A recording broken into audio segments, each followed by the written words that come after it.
Ya, Assalamualaikum warahmatullahi wabarakatuh kepada anak-anakku semuanya yang berada di rumah, yang sedang mengikuti pembelajaran IPA. Untuk sekarang materi kelas 7 adalah tentang kalor dan perubahannya. Namun sebelumnya saya sampaikan bahwa marilah kita berperilaku hidup sehat, selalu memakai masker, cuci tangan setiap saat, kemudian menjaga jarak ketika berkerumun dengan teman-temannya atau sedang mempelajari bersama dengan teman-temannya.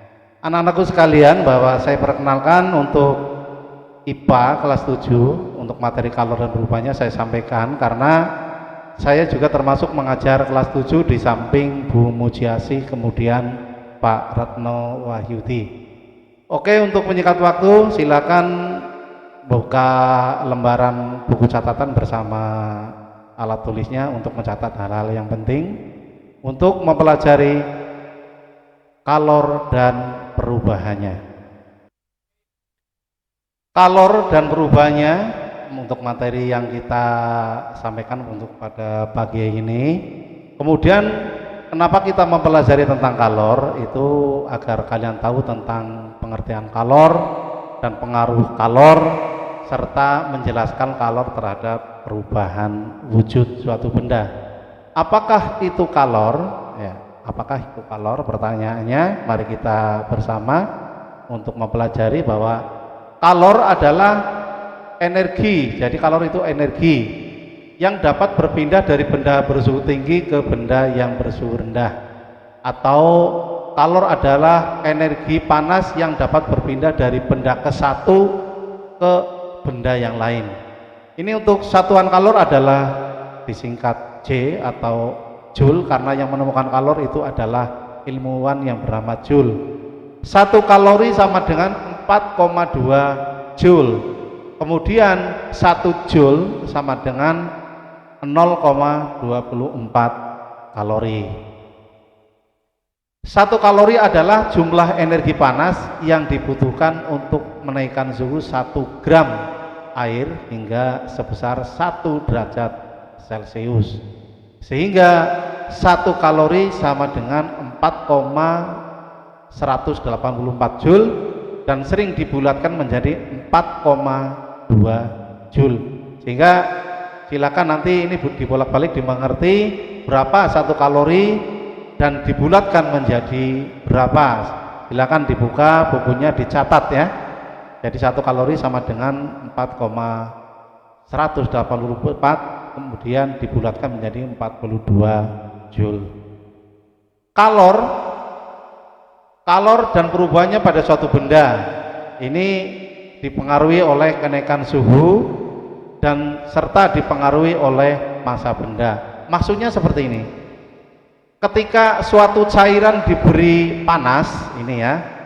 Ada contoh saja. Ini ada 2 cairan, misalkan yang masanya bendanya berbeda, air dengan minyak ya, air dengan minyak itu kan massa bendanya beda. Jadi kalau sama-sama dipanaskan menggunakan kompor dengan nyala api yang sama, maka umepnya, nah ini mendidihnya pasti waktunya akan berbeda. Ini contoh dalam sehari-hari. Kemudian contoh dalam kehidupan sehari juga bahwa 200 gram suatu cairan ini perlu kalor besar dibanding 100 gram. Maksudnya seperti ini.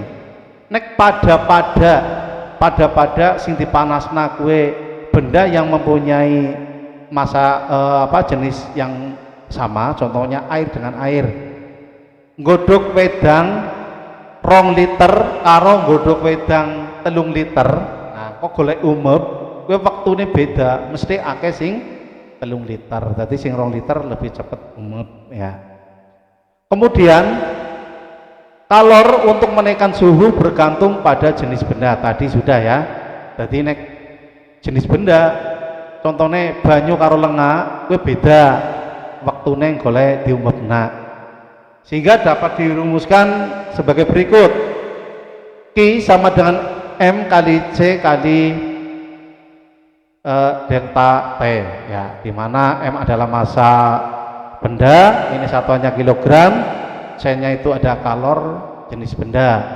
Ini satuannya adalah Joule atau kilogram derajat Celcius. Kemudian delta T adalah perubahan suhunya. Ini adalah satuannya derajat Celcius. Kemudian contoh penerapan rumus kalor. Ya, ini berapakah kalor yang dibutuhkan? 500 gram air untuk sampai dengan mendidih. Ini penyelesaiannya adalah massa air 500 gram, hingga 500 per 1000 per kali 0,2 kg. Ini perubahan suhunya adalah delta T sama dengan 100 min 20 kali 80 derajat Celcius. Kemudian tadi rumusnya itu tadi ya, jadi Q sama dengan M kali C kali delta T. Q sama dengan 0,5 4280, Q sama dengan 168 ya. Kemudian pengaruh kalor terhadap satu zat. Oh ya, untuk tadi soal-soal itu tadi nanti dalam latihan silakan dikerjakan baik-baik, dan boleh buka buku. Di buku itu ada, nanti dituntun menggunakan rumus-rumusnya. Ini lanjut ke pengaruh kalor terhadap satu zat. Jika satu zat menyerap kalor maka suhu akan naik, jika melepaskan maka suhu akan turun. Contohnya seperti ini, ketika air dididihkan berarti diberi kalor namanya itu ya, maka suhu air akan naik. Tapi jika air itu dipanaskan, tadinya dingin menjadi panas, maka suhunya akan turun ya. Sehingga ini contoh dalam kehidupan sehari-hari lagi, saya contohkan satu yang paling sering. Kenapa ketika kulit kita diberi spiritus, air spiritus, cairan spiritus ya, itu kok terasa dingin? Nah, ini sebenarnya bukan spiritus itu suhunya rendah, bukan. Tetapi spiritus itu ketika nempel pada kulit kita, spiritus itu menyerap panas yang ada di tubuh kita sehingga di tubuh kita itu menjadi dingin. Jadi selama ini agak keliru. Ketika spiritus ditaruh di kulit kita, kita terasa dingin karena suhu spiritusnya itu dingin, itu tidak. Tapi sifat spiritus itu adalah menyerap kalor. Ini mirip dengan bensin tapi lebih banyak spiritus ya menyerapnya, sehingga adem banget kulitnya, enak disugi spiritus. Nah, seperti itu, ini contoh. Kemudian kalor mengakibatkan perubahan wujud benda. Ini kalor mengakibatkan wujud benda. Zat cair apabila diberi kalor maka akan menguap. Maka akan menguap karena mendapatkan panas. Kemudian zat cair apabila diberi suhu dingin, artinya kalornya direndahkan, suhunya tidak dibuang, itu akan membeku. Nah, membeku itu apa? Melepaskan energi panas. Ini cair menjadi padat. Jadi di kulkas itu sebenarnya itu adalah kenapa esnya membeku, bukan kulkasnya karena dingin, itu tidak, tapi di mesin kulkas itu ada alat yang bisa membuang kalor atau membuang panas ya. Ini sehingga zat cair yang ditaruh di dalam kulkas itu akan membeku. Kemudian mencair itu apa? Mencair itu adalah dari padat menjadi cair. Ini memerlukan energi panas. Es misalkan suhunya 0 derajat, kemudian ditaruh di suhu ruangan yang rata-rata 25 derajat. 0 derajat kan lebih rendah daripada 25, maka otomatis 0 derajat itu akan menyerap kalor agar seimbang, sehingga yang padat itu tadi menjadi cair. Kemudian menguap adalah cair menjadi gas. Ini memerlukan energi panas. Air yang digodok tadi ya, ini akan menimbulkan uap air.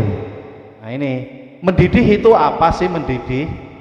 Ini harus diketahui anak-anakku semuanya. Mendidih itu bukan menguap, salah. Mendidih itu adalah terjadi penguapan di segala posisi air. Jadi sinang ngisor menguap, sinang tengah menguap, sing nang atas menguap itu namanya mendidih. Makanya kan timbul gelembung udara kan. Nah, gelembung udaranya itu adalah gas yang tadinya berasal pada dasar wadah itu menguap. Kemudian mengembun adalah melepaskan energi panas. Gas menjadi cair. Ini proses dalam penyulingan ya. Ini penyulingan contohnya pada minyak kayu putih, ini yang paling terkenal. Jadi minyak kayu putih itu digodok, uapnya ditampung dalam sebuah wadah. Nah, setelah ditampung, uapnya itu didinginkan sehingga uapnya menjadi cair.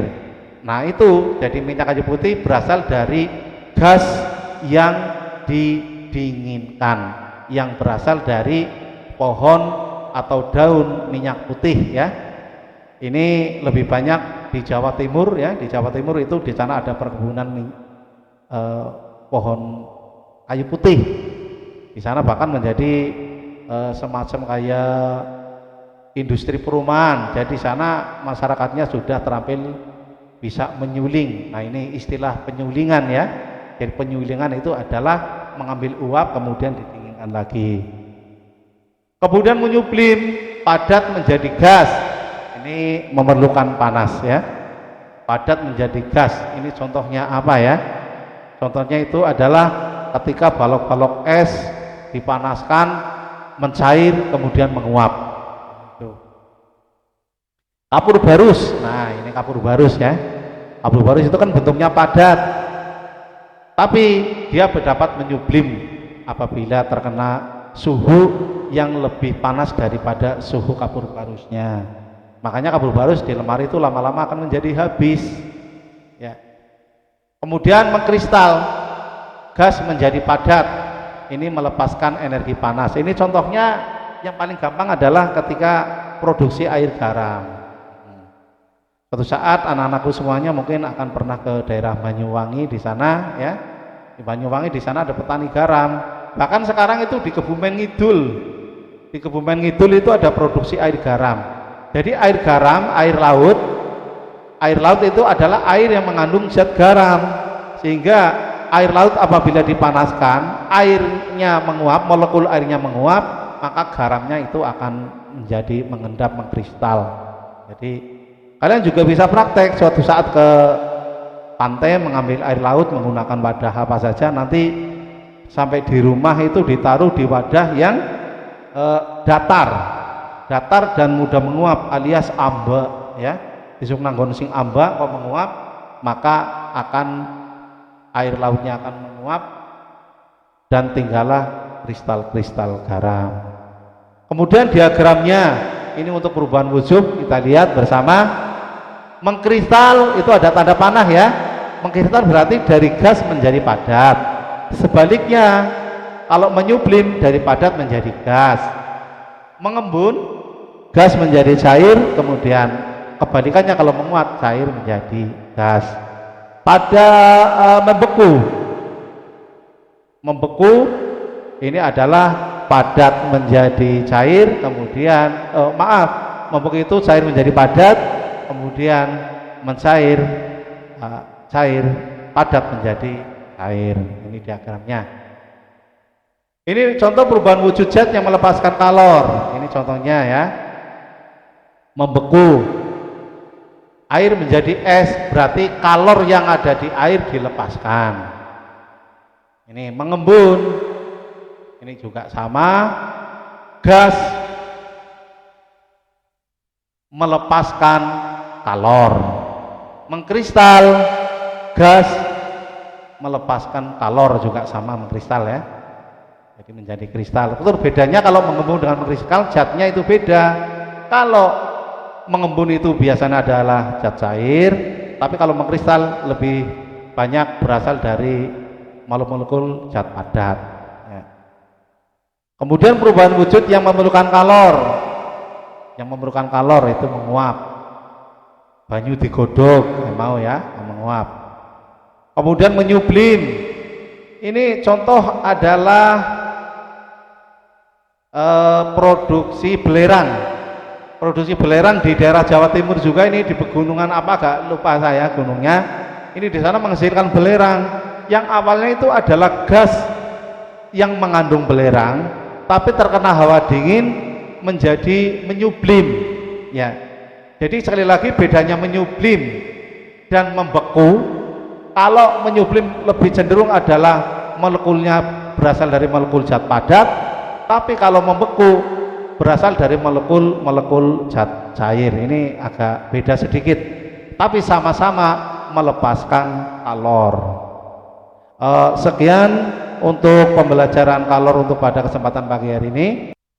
Ya, semoga sangat bermanfaat karena materi ini sangat berkaitan dengan kehidupan di sekeliling kita atau materi-materi yang ada di sekeliling kita. Bahkan materi-materi tersebut diperlukan oleh kita. Contohnya tadi ada garam, produksi minyak kayu putih, produksi garam, kemudian ada terjadinya gelerang ya. Terima kasih.